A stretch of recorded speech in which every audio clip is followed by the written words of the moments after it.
বঙাইগাঁৱত আইন সেৱা দিৱস উদযাপন কৰা দেখিবলৈ পোৱা গৈছে।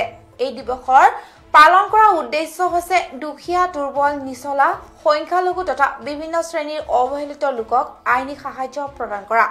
উক্ত অনুষ্ঠানত উপস্থিত থাকে বঙাইগাঁও জিলা আৰু সত্ৰ ন্যায়াধীশ SN শৰ্মাকে ধৰি বহুকেইজন ব্যক্তি, লগতে ভুক্তভোগী সকলক আইনী সেৱা প্ৰদান কৰি চেক যোগে সাহায্য বিতৰণ কৰা পৰিলক্ষিত হৈছে।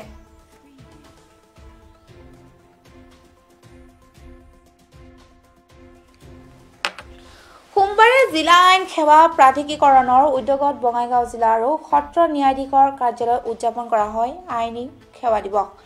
এই উপলক্ষে সোমবাৰে বিয়লি আদালতৰ প্ৰেক্ষাগৃহত আইনী সাহায্য সভা এখন অনুষ্ঠিত হোৱাৰ লগতে ভুক্তভোগী একাংশ হিতাধিকাৰীক আৰ্থিক সাহায্য বিতৰণ কৰা হয়। উল্লেখ্য যে ভাৰতবৰ্ষত প্ৰতি বছৰে 9 নৱেম্বৰৰ দিনটোত আইনী সেৱা দিৱস পালন কৰা হয়। এই দিৱস পালন কৰাৰ মূল উদ্দেশ্য হৈছে দুখীয়া, দুৰ্বল, নিচলা, সংখ্যালঘু তথা বিভিন্ন শ্ৰেণীৰ অৱহেলিত লোকক আইনী সাহায্য প্ৰদান কৰা।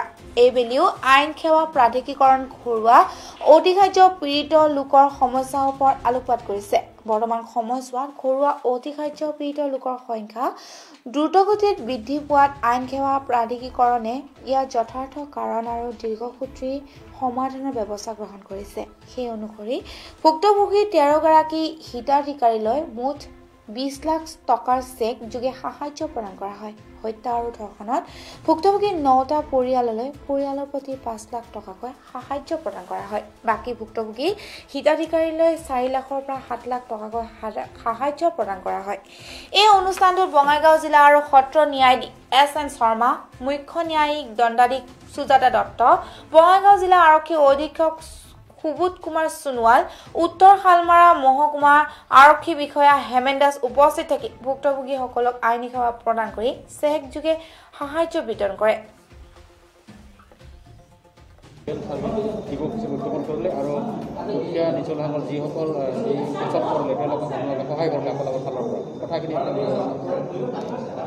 আজি 9 নৱেম্বৰ, আজি গোটেই ভাৰতবৰ্ষতে আজি আমি আইনী সেৱা দিৱস মানে লিগেল ছাৰ্ভিচেছ ডে উদযাপন কৰোঁ। লিগেল ছাৰ্ভিচেছ আমি আইনী সেৱা প্ৰাধিকৰণৰ তৰফৰ পৰা আমি এই সুবিধাখিনি সমাজৰ সকলো ব্যক্তি যিখিনি আৰ্থিকভাৱে দুৰ্বল, SC ST সম্প্ৰদায়ৰ মানুহখিনি, শিশু বা মহিলাখিনিয়ে এই আইনী সাহায্য বা সেৱা পায়।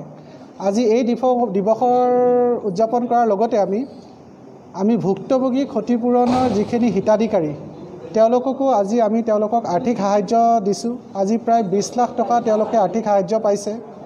এই হিতাধিকাৰীখিনি হ'ল যিখিনি ঘৰত কোনোবা হত্যাৰ ভুক্তভোগী সেনেকুৱা পৰিয়ালৰ মানুহ, প্ৰায় 9টা পৰিয়ালৰ মানুহক আমি এনেকৈ আজি চেক বিতৰণ কৰিলোঁ। তেওঁলোকে 5 লাখ টকাকৈ আজি এই স্কিমৰ পইচা পায়। আমি এই স্কিমত আমি জিলা আইন সেৱা প্ৰাধিকৰণৰ তৰফৰ পৰা এটা সাধাৰণ এনকুৱাৰী কৰোঁ।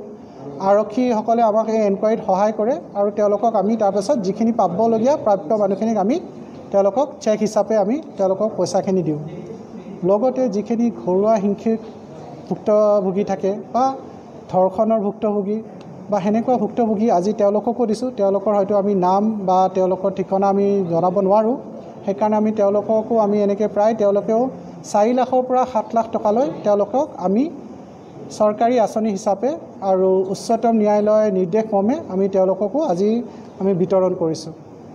এই আপোনালোকৰ জানিবলৈ ভাল পাব যে এনেকুৱা 2-3টা কেছ আছে য'ত আমাক নিউজ পেপাৰৰ আৰ্টিকেলৰ ৰিপৰ্টত চাই আমি নিজে কেছ লৈ পেলাই আমি তেওঁলোকক সহায় কৰি পেলাই ন্যায়িক সেৱাও দিব পাৰিছোঁ, লগতে তেওঁলোকক ক্ষতিপূৰণ হিচাপে আমি তেওঁলোকক আৰ্থিক সাহায্য দিব পাৰিছোঁ কোৰ্টৰ ফালৰ পৰা।